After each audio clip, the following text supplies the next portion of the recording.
Pak, boleh bertanya melalui email nggak, Pak? Tadi belum saya absen ya, yang filsafat ya. Ya saya absen dulu deh ya. Boleh, boleh. Mbak Abdul Jamil. Mana Abdul Jamil? Gak ada. Abdullah in Amul Aufa. Gak ada. Agus Bagus. Sama ya, gak ada ya. Ahmad Hakiki. Ahmad Sofyan. Hadir, Pak. Ahmad Sofyan hadir. Hadir, Tadi hadir. Ahmad Hakiki apa Ahmad Sofyan? Halo? Halo, ya, Pak. Ahmad Hakiki Ahmad apa Ahmad Sofyan, Sofyan Pak. tadi?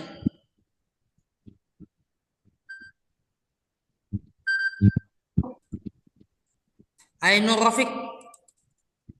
Gak ada. Hadir, Akram Pak. Fauzi.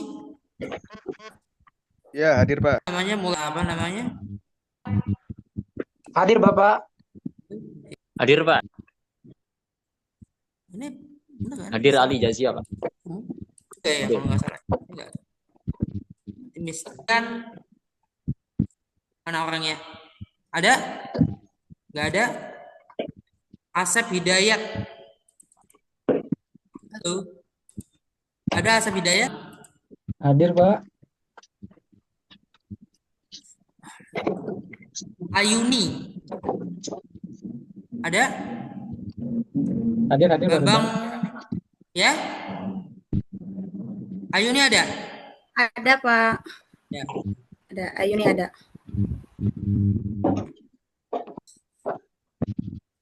Bayuni. Ada nggak Bambang Wiranata? Bayuni. Kasmanto apa Casmanto ini bacanya? Hadir? Casmanto. Sudah mengundurkan diri, Ada. Pak, itu, Pak. Nggak ada, itu mengundurkan diri. Oke. Dani Sama, Pak, itu Praturi. mengundurkan diri. Oh gitu. Oke, oke. Daud Firdaus? Ada? Desi Safitri? Mana Desi Safitri? Saya, Siswanti. Pak, hadir. Oke. Ini. Ada? Gak ada Eka? Erla? Deliana ya? Kak? Hadir, Pak. Hadir. Oke. Fitriani hadir? Hadir, Pak. Hadir? Oke.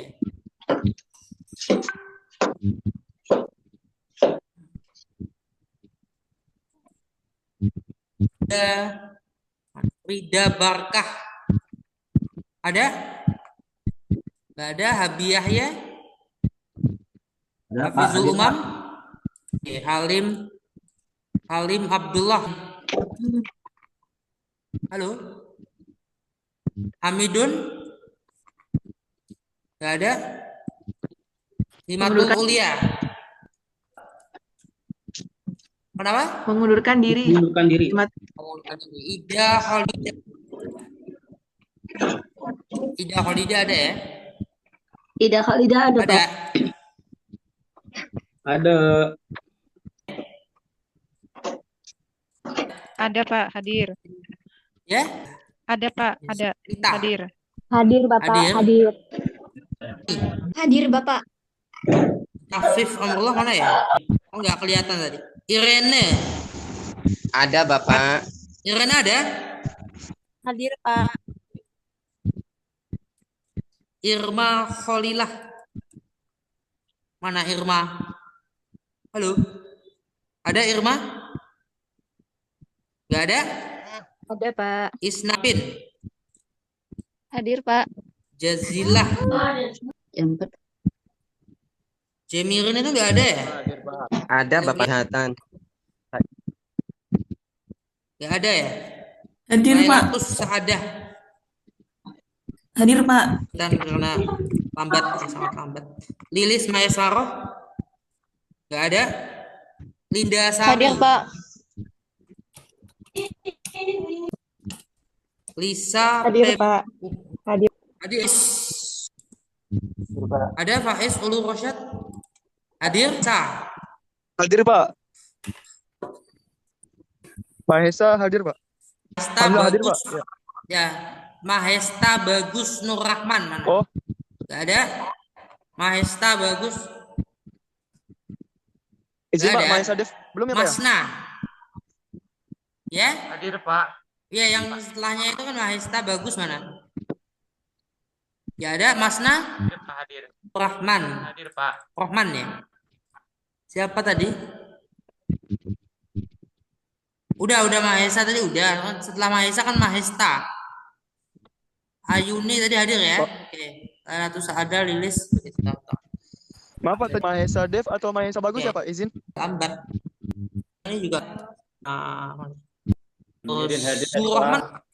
Rahman ada nggak sih? Cek lagi ke atas tadi. Miftahul. Izin, Pak. Aziz. Ya, yang Iya, Pak. saya. Maaf Pak, tadi Mahesa Dev Rayana Mahesta belum. ya. Oh, ya, udah. Mahesta Rahman, Paul Aziz. Teman-teman nih ada yang megang kan absensinya? Khalidah udah ada absen belum, Pak? Ibu Ida Hah? udah. Oh, udah. Ada? Ada Pak, ada Pak. Ini namanya Hadir, Pak. muarif. Ah? Hadir, Hadir? Pak. Hadir. Asif. Ya. Bukan lagi aja. Berat ya. Oh, Hadir Pak, hadir. hadir ya. Rizky Pratama. Muhammad Rizky Pratama hadir, Pak. Enggak nih, enggak cuma berapa orang itu? Biasanya. Mustaqim. Ya ada? Itu Mustaqim, bukan? Hah? Hadir. Nabila Nurlaila. Hadir ya? Ditunggak. Oh, gitu. Halo? Ya? Nabila Nurlaila mana? Hadir, Ada? Pak. Oke. Hadir, Ngasa. Pak. Hadir. Mana Ngasa? Hadir. Hadir? Enggak? Nur Hasina Sebastian. Hadir, Pak.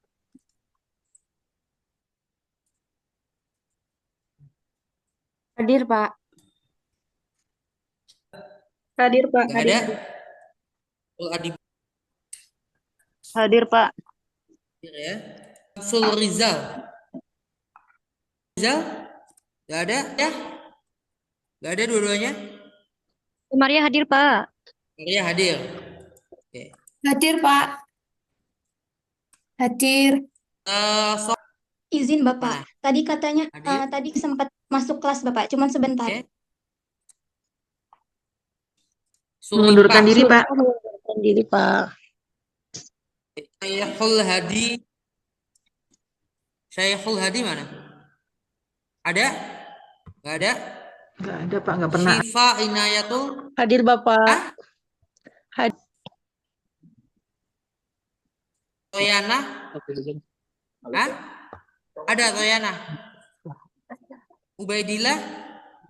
Tadi kayaknya nanya ya? Hadir Ubaidillah. Maaf, Pak. Saya udah kelewat lagi dari M. Kapan Tina?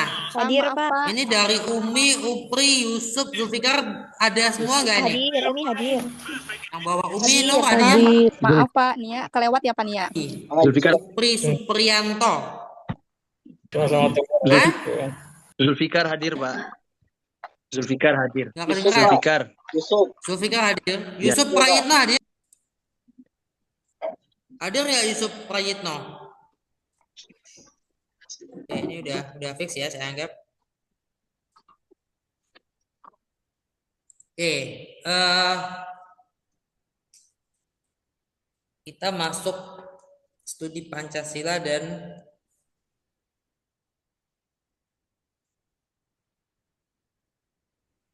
absennya saya satukan ya, artinya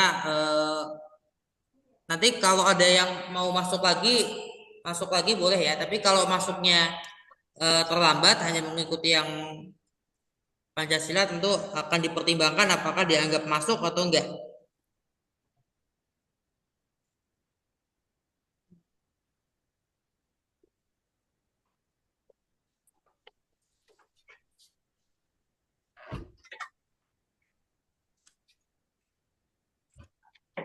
Oke. Nah ini ya, sudah.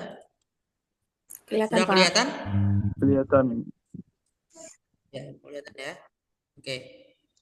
Nah, sebetulnya saya awalnya tidak mau menggunakan buku handbook ini ya, yang judulnya apa?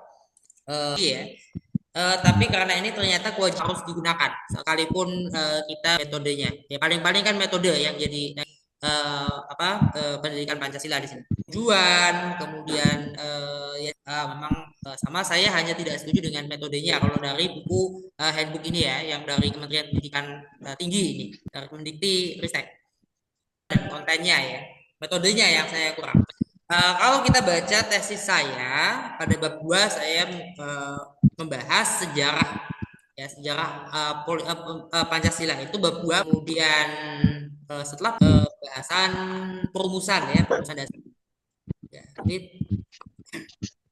ini ya 1955. Nah, ini menjadi penting ya bab menurut saya perlu sebetulnya yang sifatnya lebih ke sejarah pemikirannya tentang Pancasila. Kemudian domestikasi Islam. Ada proses panjang ya, kemudian amandemen Undang-Undang Dasar ya, NRI ya. Ini sejarah 2 dari tesis yang saya tulis, yang saya pertahankan setahun. Sebentar.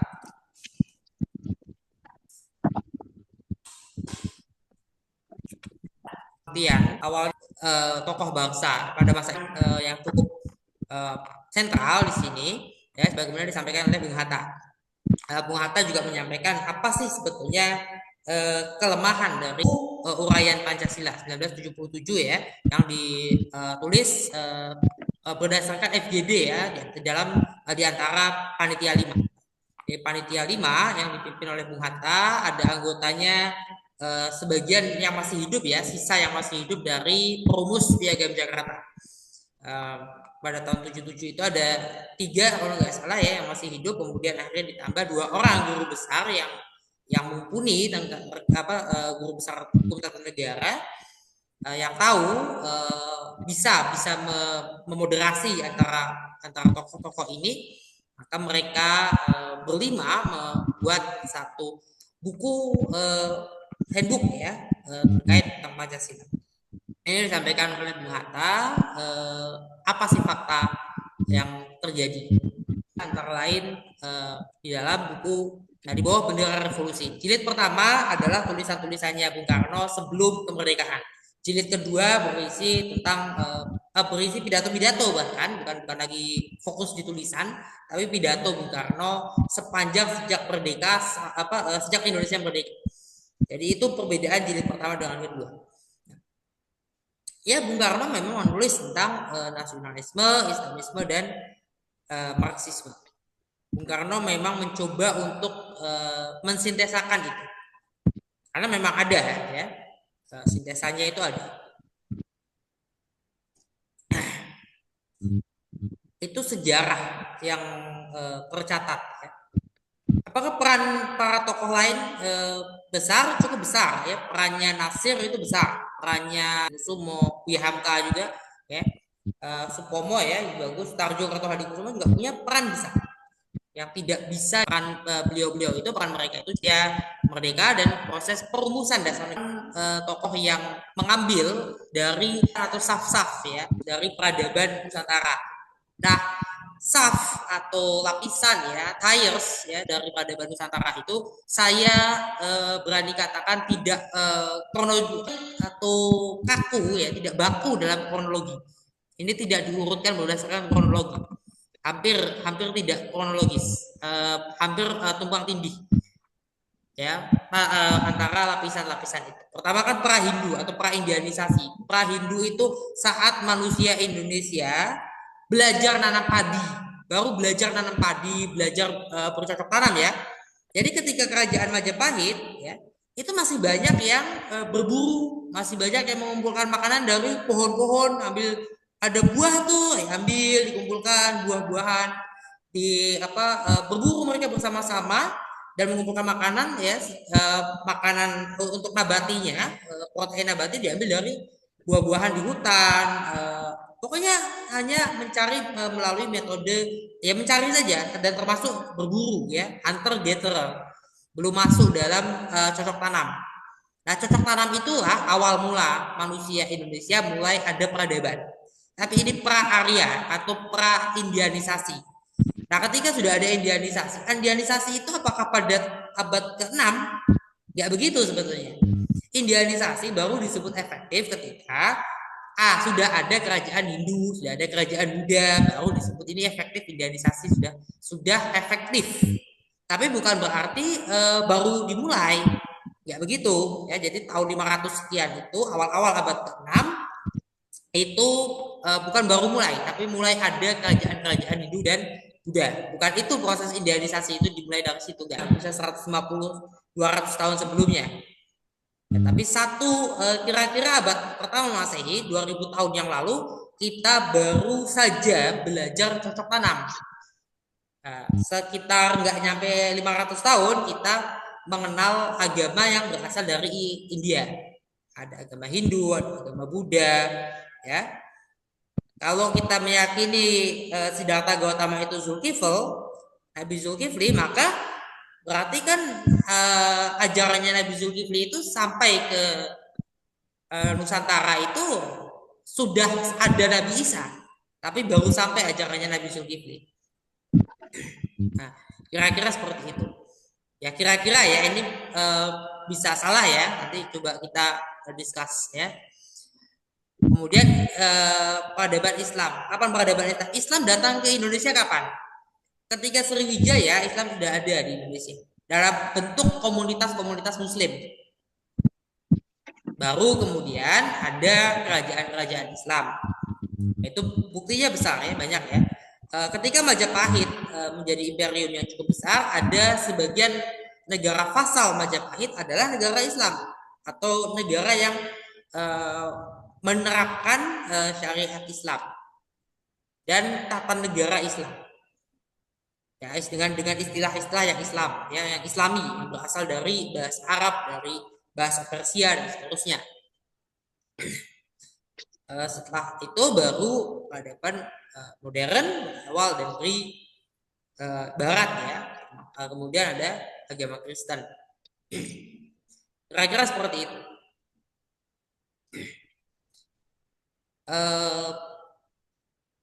Ini saya coba sampaikan di dalam bab 2 ini dari tesis saya. Semua ya, sampai bagaimana proses penulisan formulasi dari Pancasila. Bagaimana perdebatan di BPUPK. Ya, dan kemudian berakhir pada konflik ya, bukan berakhir ya, berlanjut pada konflik. Ada konflik ideologis. Konflik ideologis itu ada berbagai macam unsur kenapa terjadi konflik, berbagai macam variabel sebab-sebab konflik itu.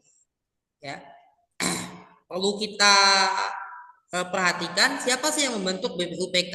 BPUPK itu bentukan Jepang, harus diakui itu bentukan Jepang. Jepang membuat BPUPK di Sumatera, ya, kemudian di Jawa dan di wilayah timur. Wilayah timur itu Kalimantan, Sulawesi, Nusa Tenggara, ya termasuk Bali sampai ke Maluku, Papua. Itu wilayah timur.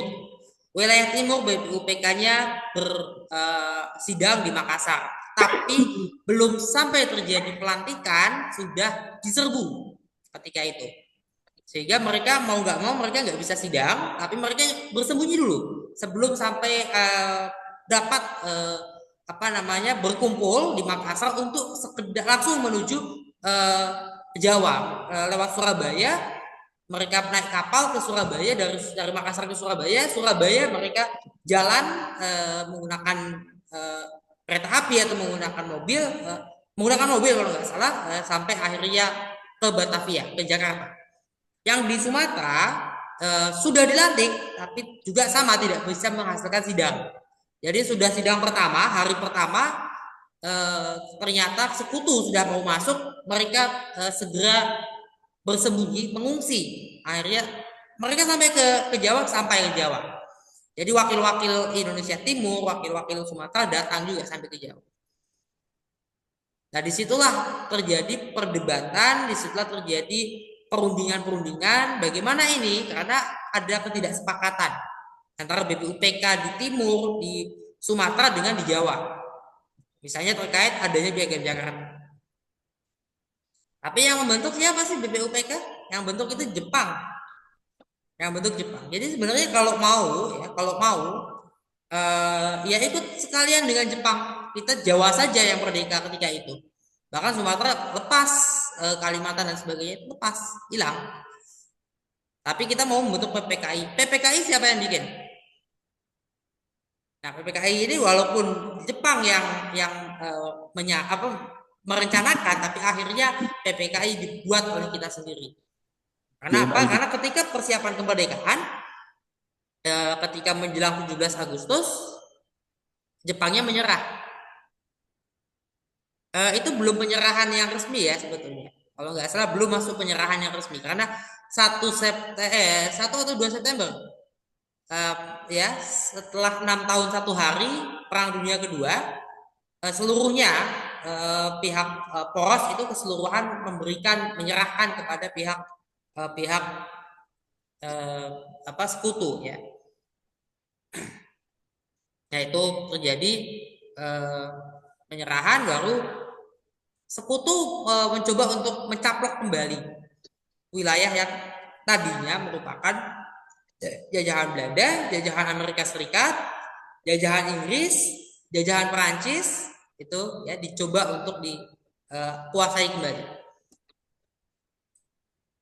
Nah, ini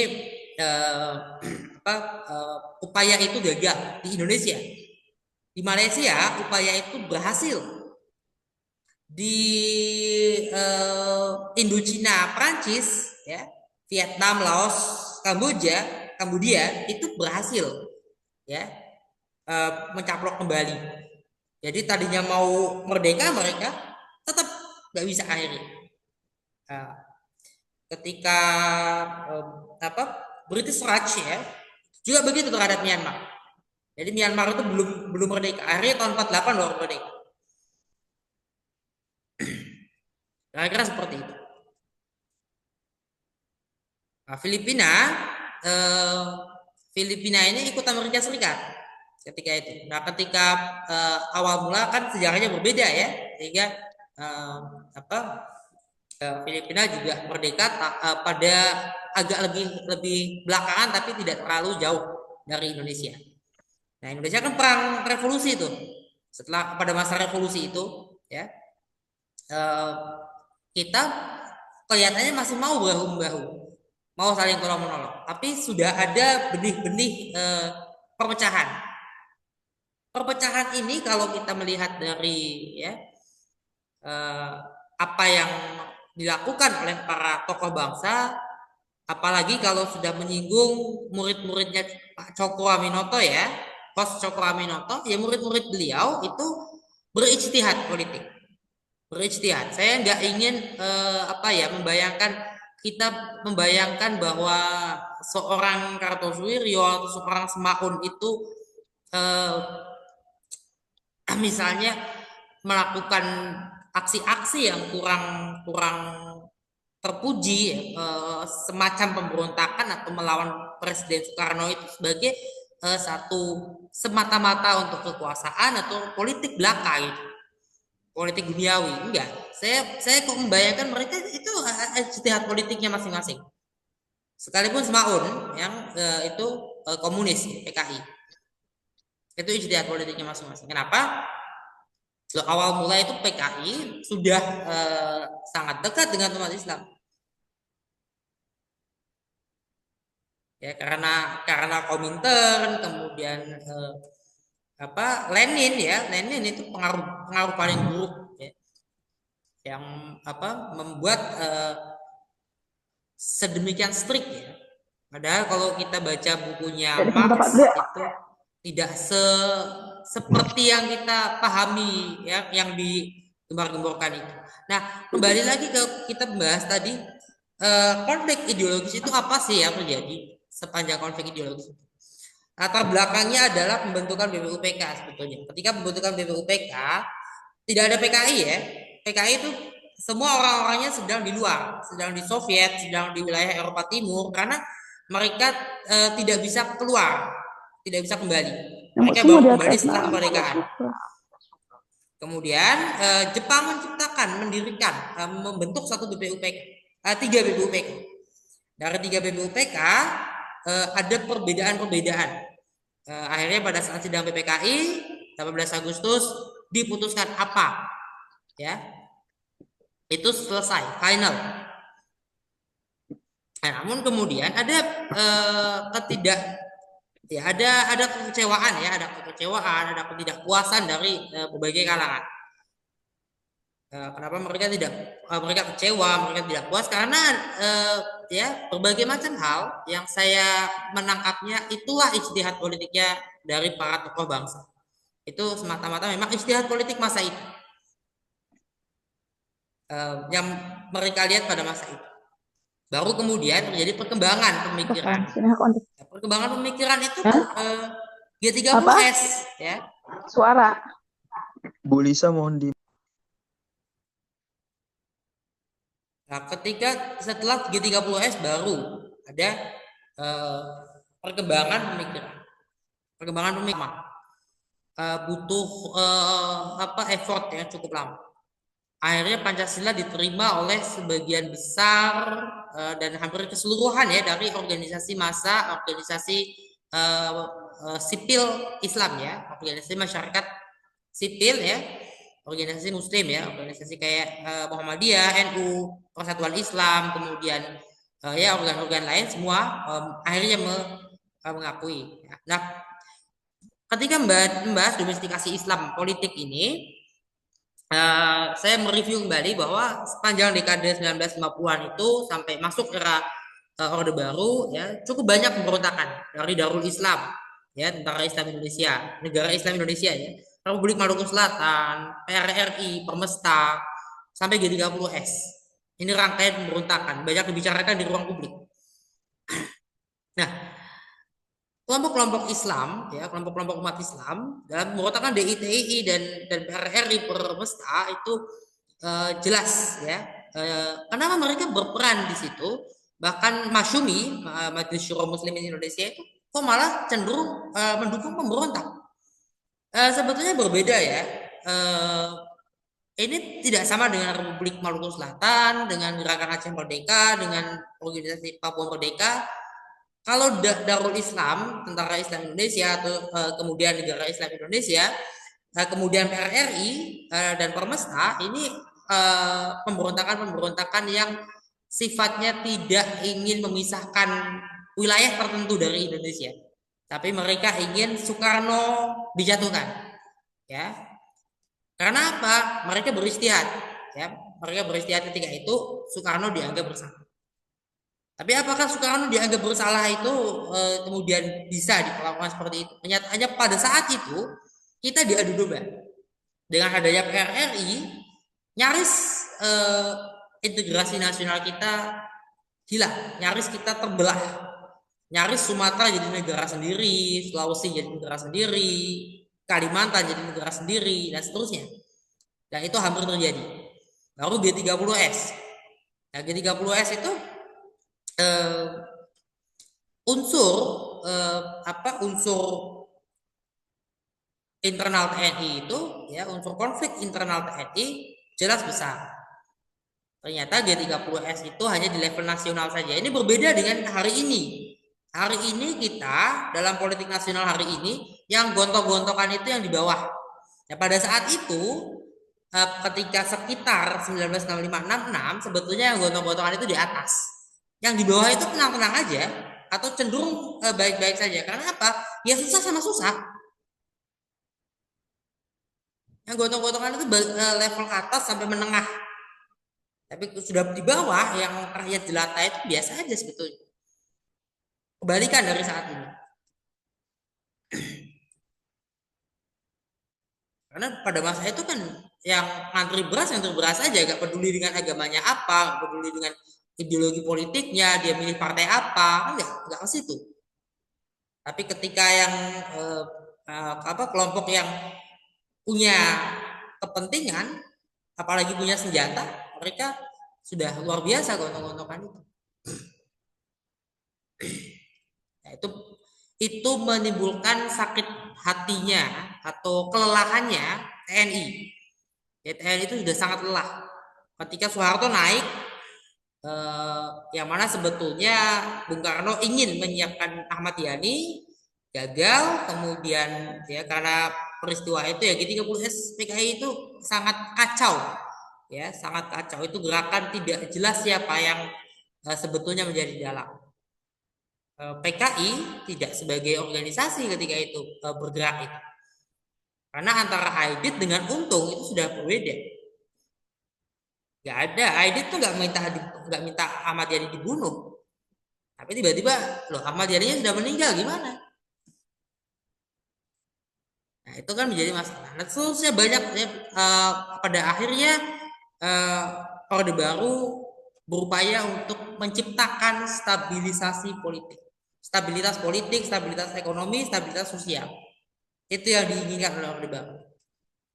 Jadi Orde Baru itu nggak jahat ya, sebetulnya bahkan sangat membantu diskursus ya reformasi Islam di Indonesia. Sangat membantu reformasi Islam di Indonesia. Akhirnya satu persatu ya. Nah ini tokoh-tokoh atau kampus ya, kampus-kampus seperti McGill ya, McGill University, University of Chicago, termasuk UCLA ya, University of California Los Angeles, itu memiliki peran di situ ya, memiliki peran yang cukup besar dalam diskursus politik Islam di Indonesia. Makanya tokoh seperti Cak Nur, seperti Gus Dur, seperti Gus Dur nggak dimasukkan ya pada saat itu, Gus Dur karena Gus Dur di Timur Tengah.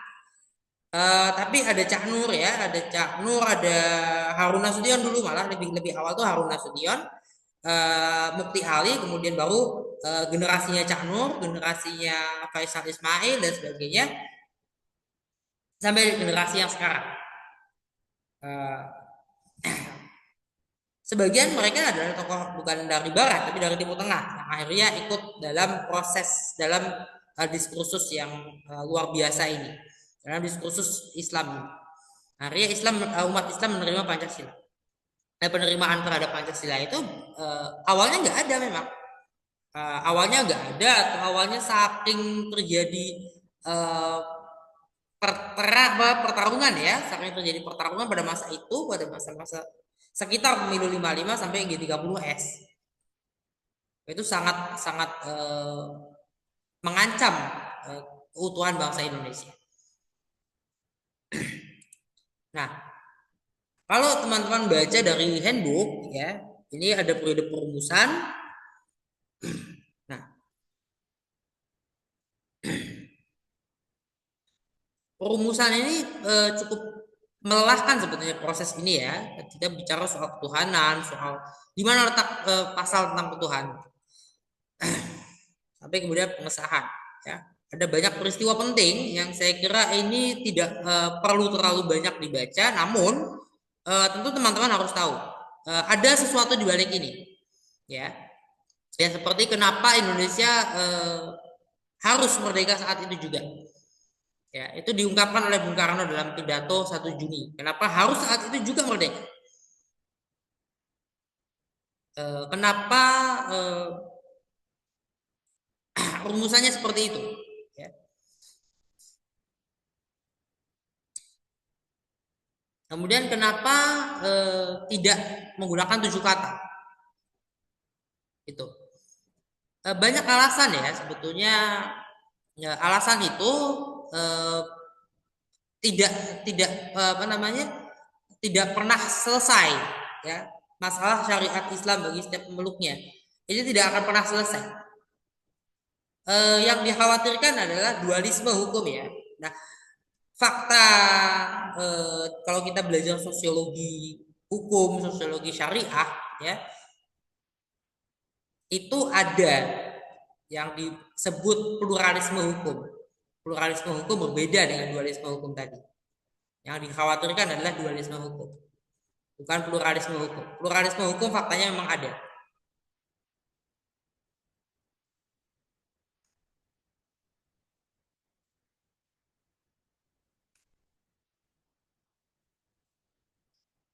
Harus kita ingat, Bung Hatta juga sempat menganjurkan atau mengusulkan bentuk federal. Ya, nah ini yang bentuk federalnya Bung Hatta beda nggak dengan yang diajukan atau yang direncanakan oleh Van Mook? Jelas beda. Bung Hatta tidak berhenti pada raja-raja, sultan-sultan. Bung Hatta punya model tersendiri, tapi tidak dengan Van Mook. Nah, lagi pada masa awal ya, pada masa sebelum Perang Dunia Kedua, antara Perang Dunia Pertama dengan Perang Dunia Kedua, ada jeda 20 tahun ya, kalau nggak salah ya, hampir ya, ada jeda sekitar hampir 2 dekade itu.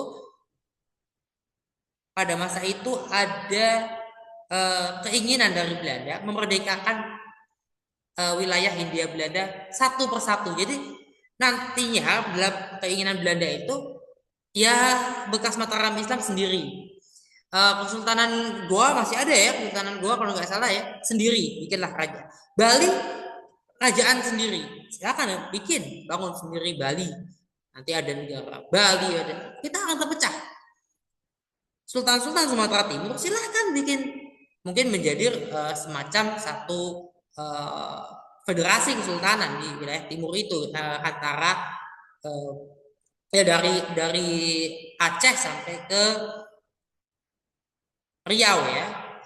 Kalau Jambi Palembang mungkin bahkan bisa ikut juga. Jambi Palembang masuk dalam rentetan negara-negara kesultanan dalam satu ini, tapi bagian barat akan memiliki negara sendiri lain. Jadi setidaknya sudah 2 itu negara merdeka di Sumatera ya, atau 3 kalau Acehnya sendiri terlepas ya. Pantai barat Sumatera, pantai barat Sumatera, pantai timur Sumatera, masing-masing satu negara. Kemudian Aceh, Lampung barangkali ikut Banten, mendirikan kembali Kesultanan Banten. Akan seperti itu yang diinginkan oleh Belanda. Itu yang tidak diinginkan oleh Bung Karno. Bung Hatta juga nggak mau, tapi Bung Hatta mencari jalan tengah, gimana kalau federal. Ternyata Van Mook punya model federal yang berbeda. Ini agak sulit ya untuk teman-teman, barangkali agak kesulitan nggak kalau mencerna dari perkataan saya, tapi coba dicek ya tadi terkait dengan sejarah Pancasila. Teman-teman sudah membaca bab 2 tadi ya masing-masing ya, coba silakan.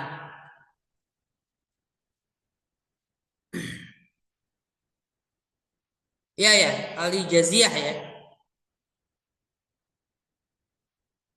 Silakan.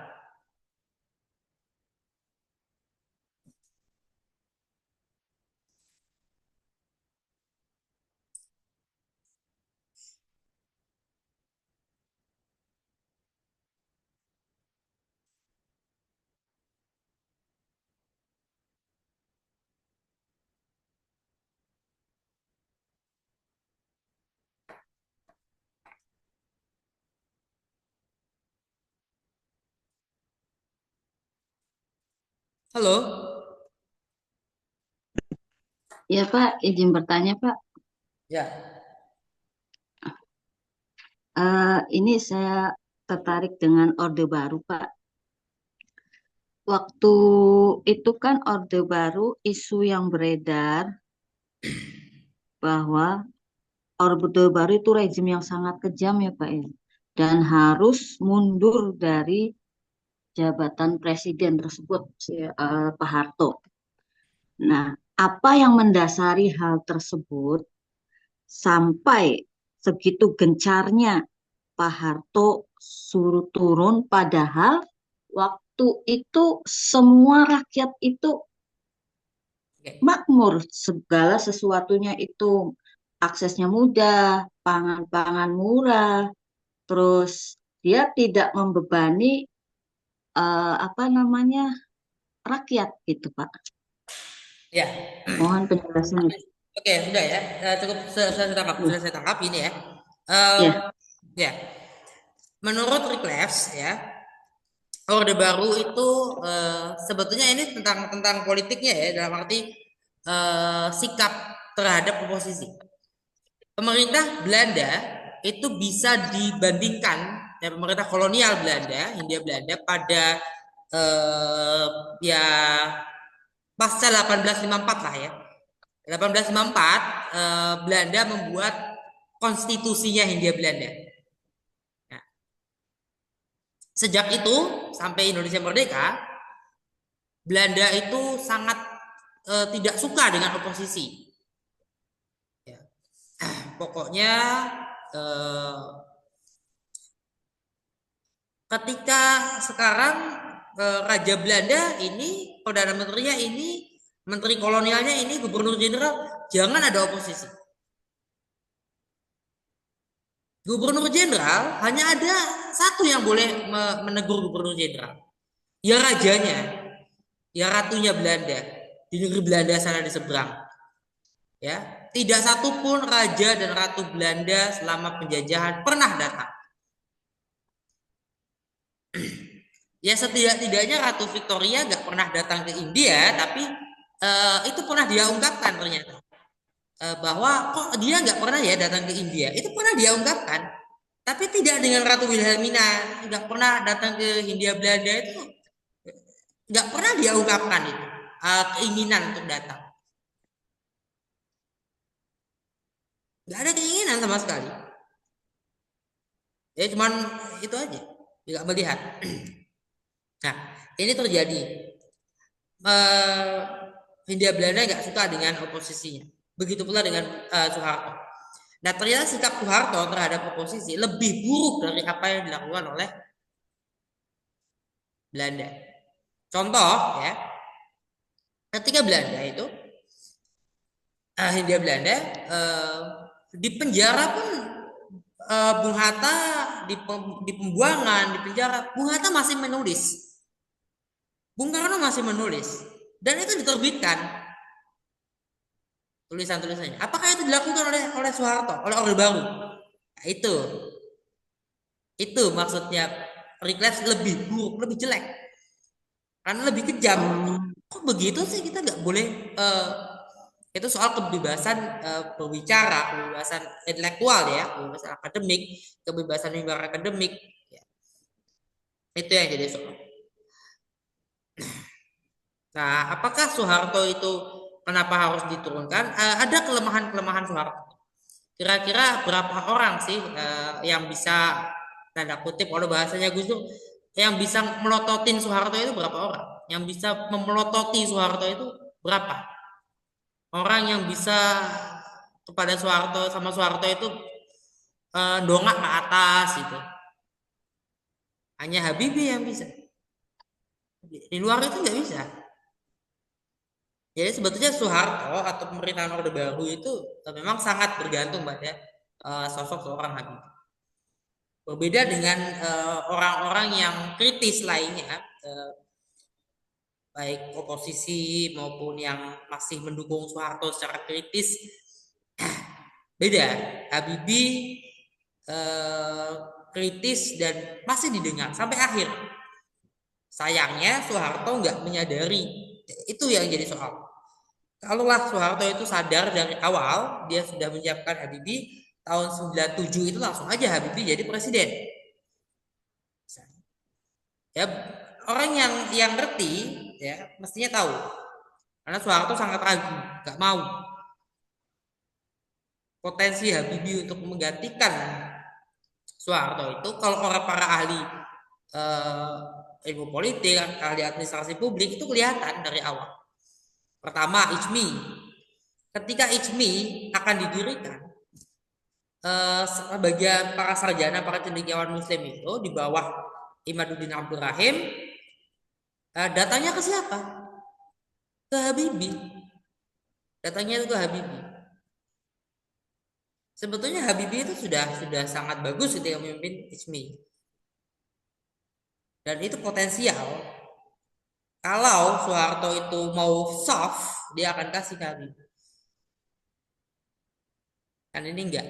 Dia malah mencoba untuk mempertahankan, berupaya untuk membangun semacam dinasti. Yang gagal total.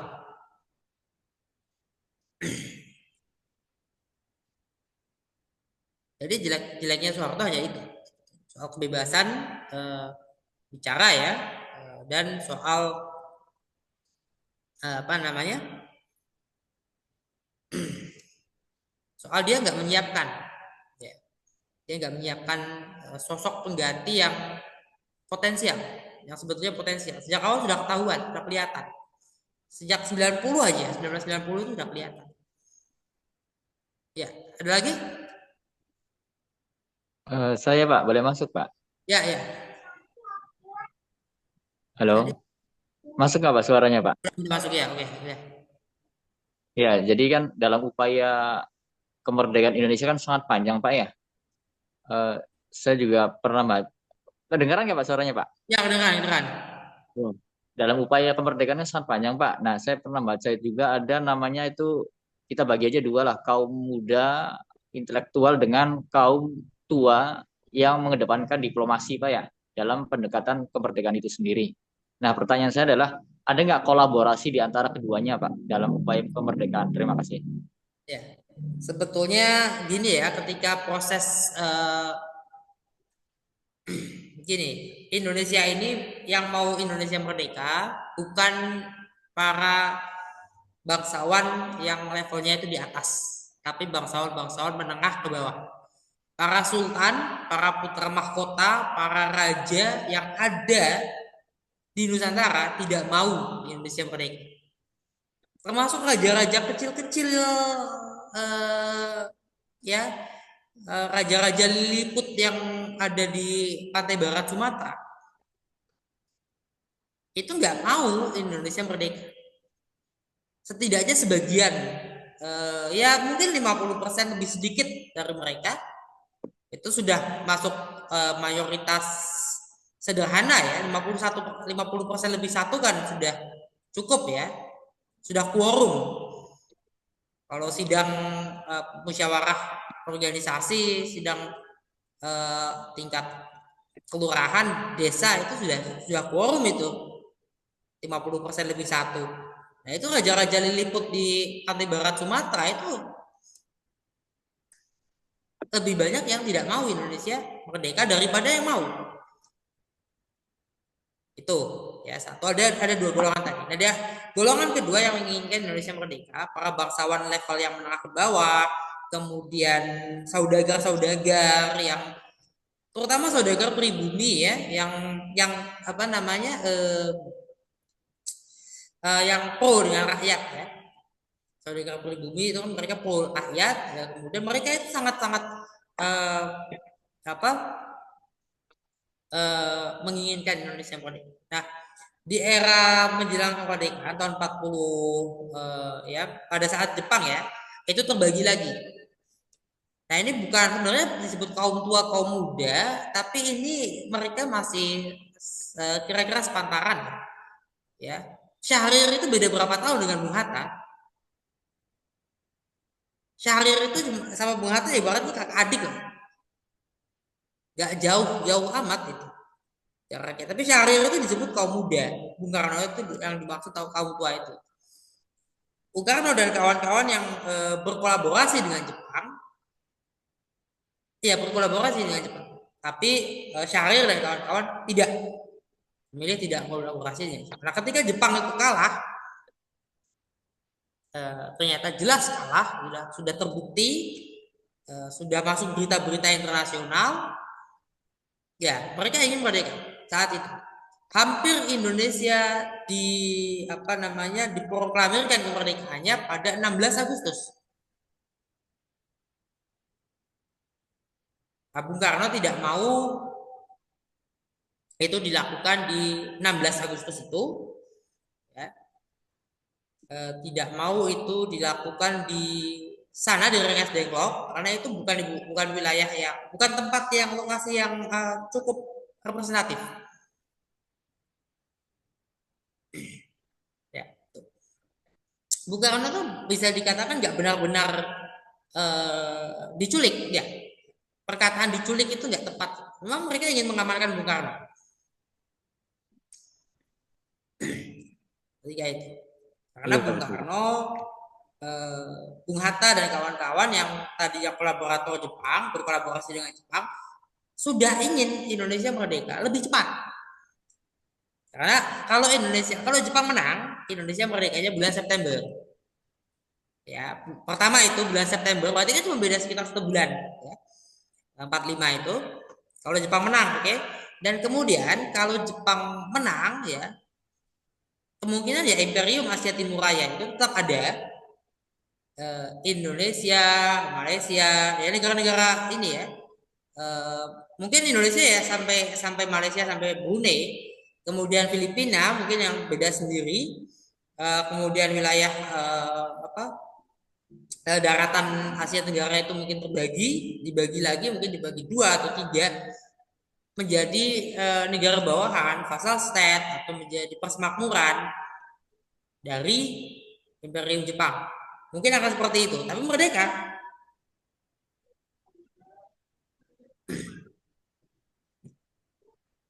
Nah itu kira-kira. Apa namanya? Kalau melihat dari ini ya situasi saat itu memang Indonesia mau merdeka itu ada pertanyaan-pertanyaan. Ada yang menginginkan jangan dulu merdeka karena rakyatnya belum begitu pandai. Makanya Bung Karno menggambarkan, loh ketika Arab Saudi itu berdiri, orang Jazirah Arab, orang semenanjung Arab itu belum tahu kalau mobil itu nggak makan rumput. Itu betul kejadian nyata. Ada orang Arab pedalaman bawa rumput dikasihkan ke mobilnya Raja Abdul Aziz itu, King Abdul Aziz. Dikira mobil itu makan rumput, sama kayak unta, sama kayak kuda, keledai. Itu benar nyata, real. Ada orang yang seperti itu. Ketika Indonesia baru merdeka, masih ada orang yang datang ke istana semata-mata cuma ingin minta minum saja dari seorang presiden karena anaknya sakit, tidak diobati. Pada saat Indonesia merdeka awal itu yang bikin tram di Jakarta itu kolaps ya. Salah satunya kita belum tahu apa itu merdeka. Orang naik tram maunya gratis, dikira udah merdeka kok bayar. Pola pikirnya masih sangat terbelakang. Belum tahu, belum mengerti. Lambat laun kan manusia berubah. Ya, generasi ke generasi berubah. Kalau generasi boomers yang lahir antara 46 ke 65 itu seperti apa? Ya. Generasi X yang lahir 65 ke 80 kan beda. Generasi yang milenial 80 ke 96 ya. Kemudian generasi sekarang yang saat ini mulai aktif 97 Zoomers atau generasi Z 97 sampai 2010 memiliki karakternya masing-masing dan kemajuannya tersendiri ya, kemajuan tersendiri dari segi misalnya teknologi, peradaban dan sebagainya. Generasi boomers mungkin kalau yang ayahnya masuk generasi boomers kelihatan, kita ingat ayah kita itu, ayahnya kan sudah lama meninggal ya. Jarang kan ayah itu misalnya ganti popok bayinya. Tapi kalau di generasi Zoomers, di generasi milenial sebagian ya, sebagian besar kalau generasi milenial dan bahkan mungkin seluruh dari yang generasi Z itu aneh kalau ada ayah itu nggak ganti popok. Agaknya merasa bersalah kalau misalnya nggak dekat dengan anak, kan itu ada perubahan ya. Nah, itu contoh perubahan-perubahan itu, dan pada masa itu memang kita belum sampai. Nah itulah Bung Karno ingin, udahlah Indonesia merdeka. Jadi kesementaraan ya, sifat sementara tidak permanennya Undang-Undang Dasar 1945 itu memang betul. Pada masa itu tidak permanen, itu harus diganti, harus diubah secepatnya. Kalau Indonesia sudah stabil, itu yang tidak diinginkan oleh Soeharto. Soeharto mengarang ya, atau membuat kebijakan TAP MPR kalau nggak salah ya, yang membuat akhirnya ketika satu orang saja warga negara Indonesia nggak setuju, Undang-Undang Dasar tidak bisa diubah. Satu orang aja. Ada satu orang warga negara Indonesia, Soeharto kan warga negara Indonesia. Semua nih sudah setuju, tinggal satu. Soeharto bilang enggak, udah.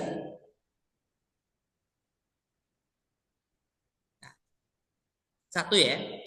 Namun saya justru membayangkan ya, coba kita kayak Malaysia atau Afrika Selatan. Afrika Selatan partainya masih sama nggak yang berkuasa?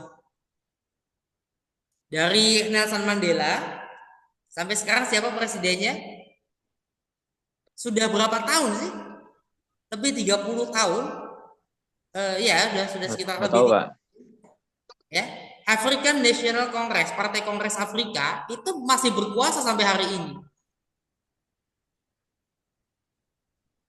Kira-kira curang nggak? Kayak Golkar nggak?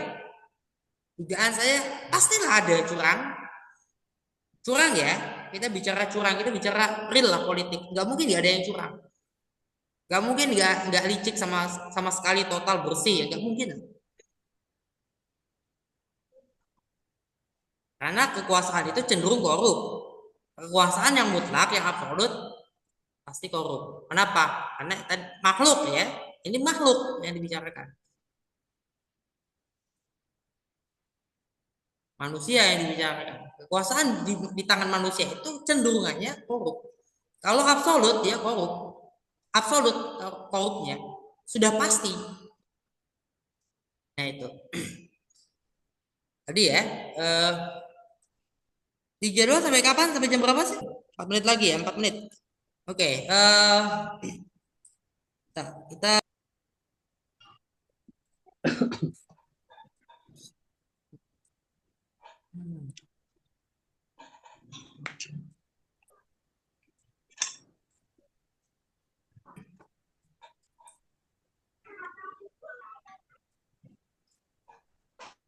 Mbak, teman-teman ada ini enggak yang bisa yang masih mau ditanyakan atau yang bisa dibagikan terkait dengan sejarah Pancasila ini?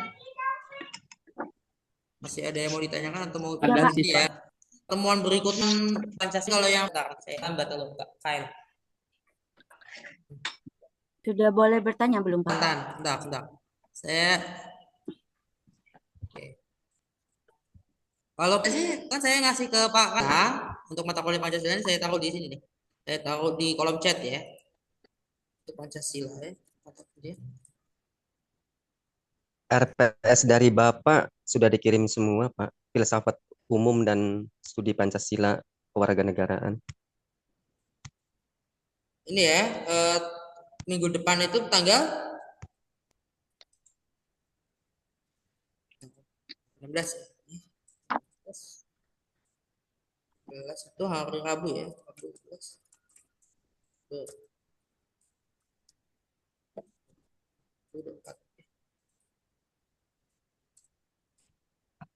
Ya.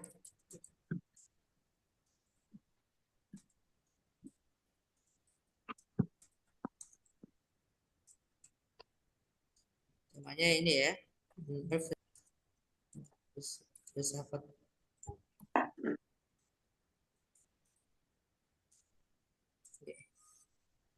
Ini temanya ya. Sejarah pemikiran dan interpretasi Pancasila pasca dekret presiden. Nah, pasca dekret presiden ini masih di bab 2 kalau tesis saya ya. Tadi ya, saya kasih ke Pak Kasnadi ya. Ke Kosma. Udah saya kasih ya link itu. Udah dapat semuanya?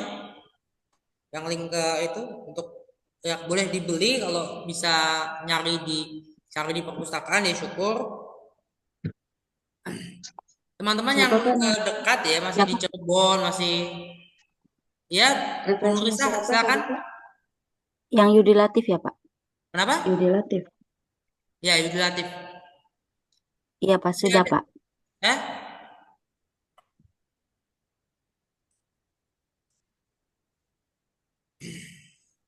Ya. Dan masih bahas bab 2 berarti ya untuk Pancasila ya. Nah, kalau yang filsafat umum ya, itu dasar-dasar ilmu ya, dasar-dasar ilmu dan filsafat nanti kita belajar tentang macam ilmu ya. Tidak jauh ya, ilmu huduri, ilmu usuli, kita belajar tentang masih berkait syarat umum itu.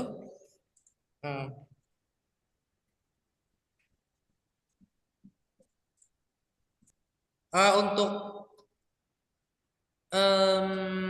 mata kuliah ini Pancasila, kalau ada yang mau, ada nggak yang mau maunya mau ini nggak, mau presentasi nggak?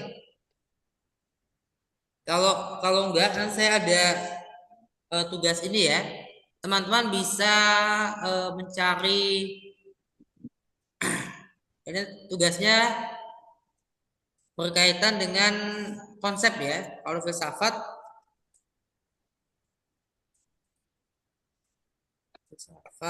cari cari ya, cari tulisan ya. Entry ensiklopedia, atau tulisan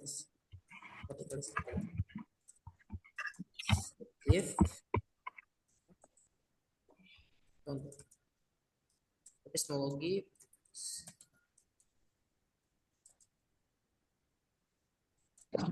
Mohon maaf Pak, suaranya kurang jelas. Iya, bentar.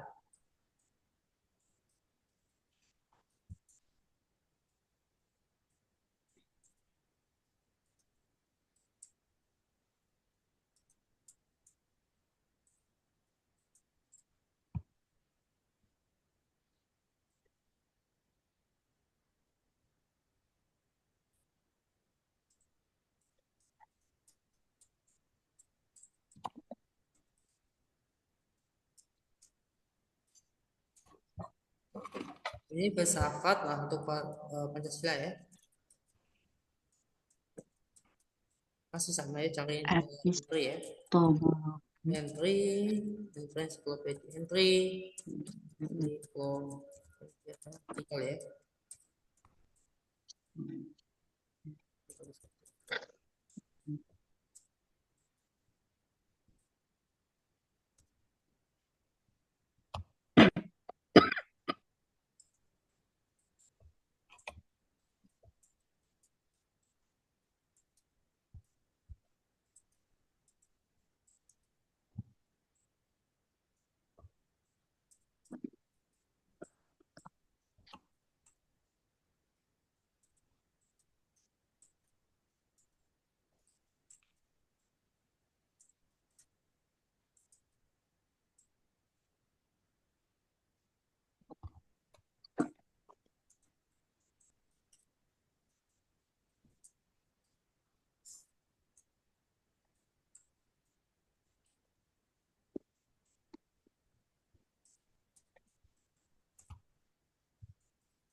Itu ya.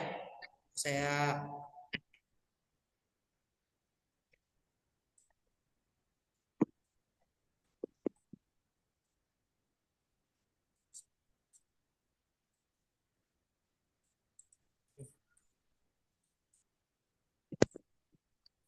cari entry ya, cari entry ataupun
Oke, ada lagi nggak?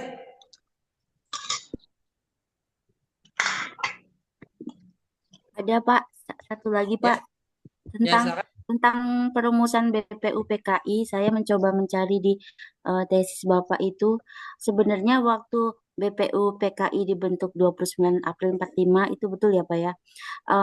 Itu perumusannya apa yang termasuk dengan wilayah Indonesia itu mana saja Pak?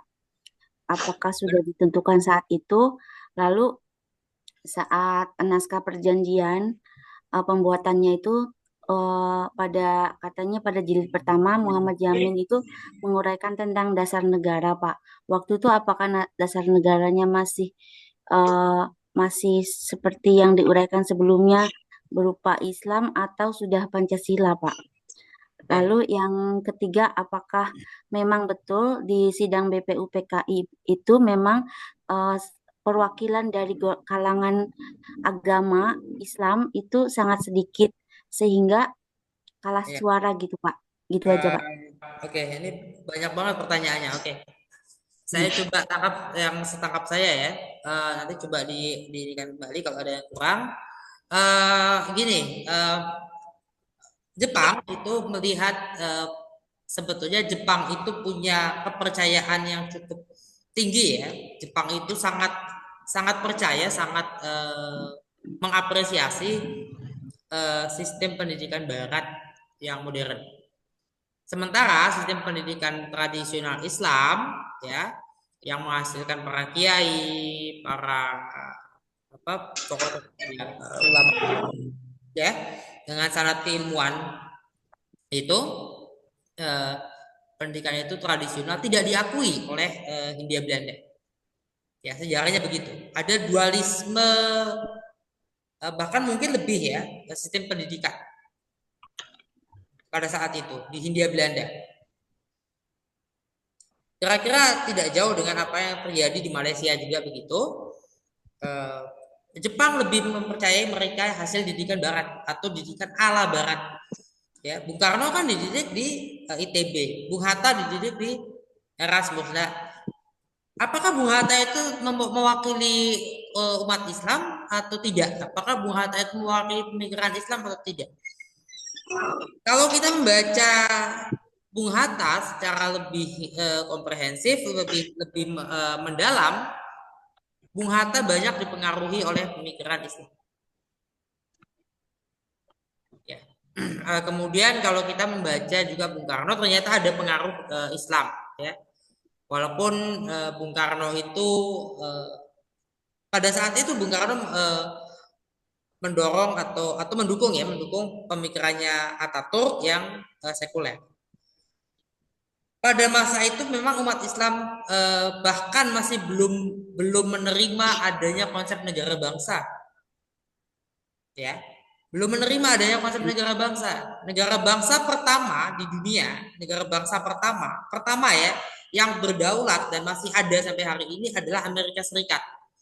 Saat itulah ada konsep negara bangsa, beda dengan negara dulu. Jadi apakah Majapahit itu apa? Imperium, negara imperium. Jadi negara-negara Islam zaman sebelum ya imperium, negara imperium. Belum masuk abad modern. Bangsa, konsep bangsa itu baru ada di abad 17-18. Baru ada konsep bangsa. Baru ada konsep nasion. Ya, nasion itu apa? Itu loh. Baru adanya di situ. Belum diterima pada saat itu umat Islam sebagian besar melihat bangsa ya konsep bangsa itu asing, itu buatan kafir. Nah, Nasir mencoba untuk mendamaikan itu, mencoba untuk melakukan upaya apa sih bangsa. Maka Nasir ini nyambung. Nasir melihat kebangsaan Melayu itu sama kira-kira dengan Yamin, dengan sebagian yang lain, kebangsaan Melayu. Walaupun ujungnya ada perbedaan di situ antara yang menginginkan Melayu yang dasarnya Islam dengan menginginkan Melayu yang dasarnya itu bukan hanya Islam, tapi ada sintesa di situ. Karena kalau Islam saja sebagai sebuah negara maka akan ya menimbulkan adanya diskriminasi. Memang iya pada masa lampau ya ada ya warga negara kelas 2 pada masa itu terjadi ya. Konsep ahlul zimmah itu melenceng cukup lama, ratusan tahun. Kira-kira melencengnya itu sampai masa-masa akhir dinasti Utsmani. Jangan salah, dinasti Utsmani sudah mulai mengembalikan konsep ahlul zimmah itu kembali ke sebelumnya. Ya kira-kira sudah mulai lurus lah sebetulnya saat itu. Pada saat Utsmani akhirnya runtuh. Utsmani runtuh itu cenderung karena masalah politik bangsa-bangsa lagi tadi, karena nasionalisme. Itulah Utsmani adalah negara imperium.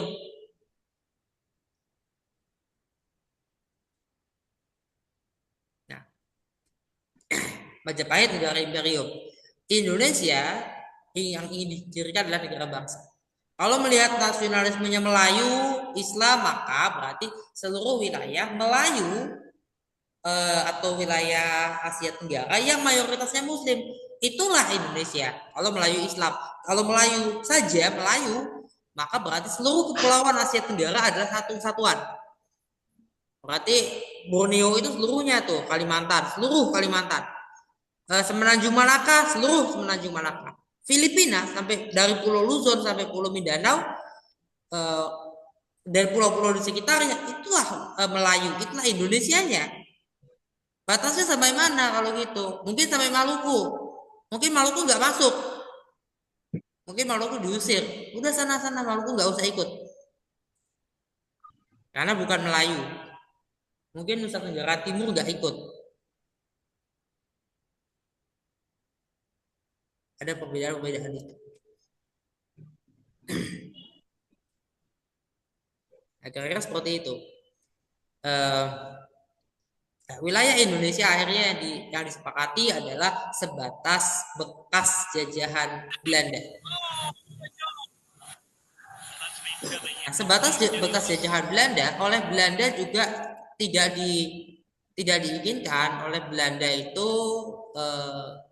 Yang diinginkan adalah masing-masing kan Belanda itu menjajah, ada yang kerajaan masih setengahnya merdeka. Yang setengah merdeka dimerdekakan menjadi merdeka penuh. Yang dijajah langsung secara langsung ya sebagian besar Pulau Jawa menjadi satu negara atau 2-3 negara berbeda. Sementara wilayah yang ada sultannya di Pulau Jawa menjadi negara-negara tersendiri. Sulawesi juga begitu. Berapa persen sih Sulawesi dijajah langsung oleh Belanda? Borneo, berapa persen Borneo yang dijajah langsung? Kalimantan itu. Berarti Pontianak merdeka jelas. Pontianak merdeka sendiri. Tepas dari sisa dari Kalimantan. Kemudian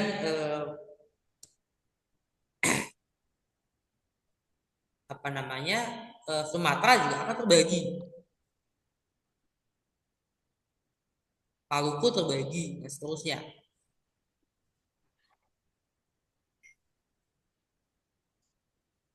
Itu kira-kira sama dengan yang terjadi hari ini. Ada ribut-ribut di Sarawak dan di Sabah. Sarawak dan Sabah pada aslinya adalah negara terpisah dari Malaya, ya, British Malaya, Melayu Inggris. Terpisah, itu jajahannya terpisah. Mereka punya gubernur sendiri. Tapi mereka itu punyanya gubernur, bukan gubernur jenderal.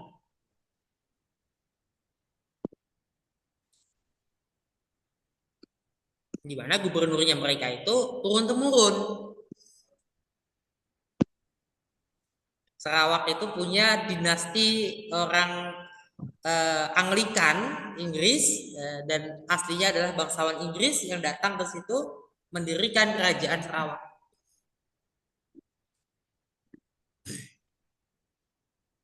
Yang absolut, monarki absolut. Dia monarki absolut, tapi Inggrisnya adalah monarki konstitusional. Jadi ketahuan lah kira-kira bagaimana.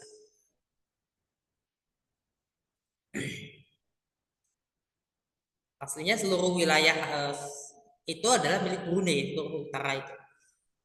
Nah, kata Borneo itu berasal dari nama Kesultanan Brunei. Brunei itu batas kekuasaannya kira-kira pernah melampaui dari bagian utara Kalimantan itu, Sarawak, Sabah, dan Brunei yang hari ini. Sampai ke Sulu, sampai ke Mindanao sebagian. Jadi Borneo itu yang keseluruhan. Misalnya kan negara kecil-kecil di bagian selatannya itu yang lebih banyak sungainya. Kalau yang di utara itu kan lebih banyak pegunungannya, ya, lebih sedikit sungainya. Kayak Kalimantan kan bagian yang dikuasai Indonesia, Kalimantan tuh karena banyak sungai besar itu. Nah itu, kemudian wilayah Indonesia tadi dibatasi sebatas itu. Itu berkaitan dengan prosesnya ya, dengan proses keseluruhan. Wilayah kita disepakati di BPUPK itu. Namun ketika BPUPK didirikan, dibentuk, memang masing-masing. Karena apa? Jepang itu kan terbagi. Jepang tidak memegang Hindia Belanda itu satu, tapi dia memegang Asia Tenggara. Asia Tenggara dibagi oleh Jepang. Sebagian itu tentara angkatan laut yang divisi sekian itu wilayah yang ada Kalimantan di situ, ada Indonesia Timur di situ. Kemudian Jawa itu tersendiri, Sumatera tersendiri. Saya nggak tahu Semenanjung Malaya. Saya nggak tahu Filipina ada nggak. Papua itu terbagi. Papua itu jadi wilayah yang waktu itu benar-benar diperebutkan dan pusat perangnya saat itu. Karena wilayah yang masih sangat liar ya, baik sekutu maupun poros berhati-hati di situ. Jadi nggak jelas wilayah batas-batas demarkasinya ketika masih Perang Dunia Kedua ada proses pendudukan.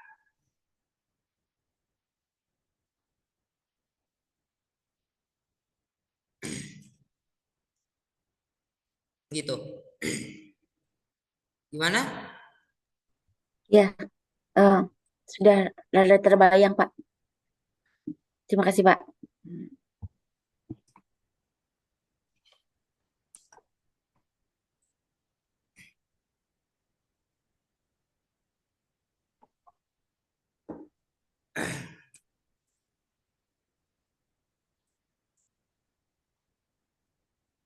Kalau sekarang sudah banyak ya. Dulu kan sedikit ya. Dulu itu zaman awal-awal sebelum kemerdekaan sampai eranya Soeharto lah ya. Jadi masuk di akhir periodenya Bung Karno sampai hari ini sudah banyak. Apalagi sekarang ya. Sebagian teman saya juga ada yang S2-nya di Eropa, S3-nya di Timur Tengah atau sebaliknya.